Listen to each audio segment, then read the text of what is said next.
This tweet is for sale for $2.5 million. Wait, what? It's all part of this crazy movement that's gaining momentum. Mark Cuban and Gary Vee are all into this, and it comes down to owning digital assets. Assets that are only one of a kind.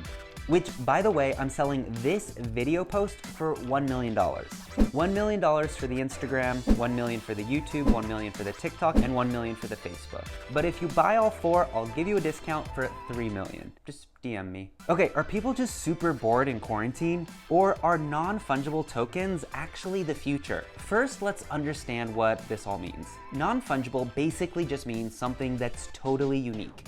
It can't be replaced ever. If I give you $100 and you turn around and give me back two $50 bills, we're cool, because it's different things of the same value. So that's fungible. But non-fungible means that it cannot be replaced. A painting, a house, a trademark. And an NFT is something that's digital, like Jack Dorsey's original tweet. Or this video post that's on Instagram, which I have a feeling is gonna be worth a lot of money from there. Make it $2 million, yeah.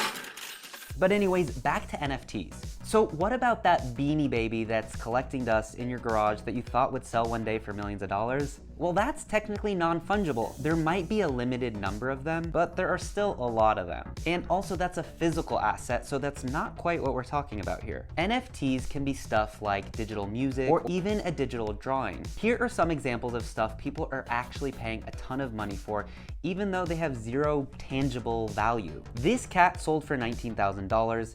Deadmau5 is selling digital animated stickers. Even William Shatner is selling themed trading cards. Oh, and then there's this virtual cat which someone paid $172,000 for. Many NFTs are backed by Ethereum blockchain so that no one can modify the record of ownership. NFTs are ultimately speculative value. You're buying something that you presume will go up in value, like this video.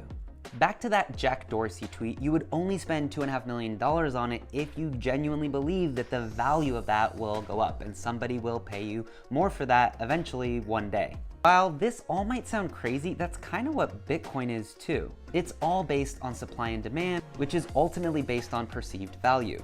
And all of this probably makes you spending all of that money on your nephew's Roblox collection a little less silly. So there is also a feature whereby every time an asset that you created is sold to someone else, you can actually get a commission of that.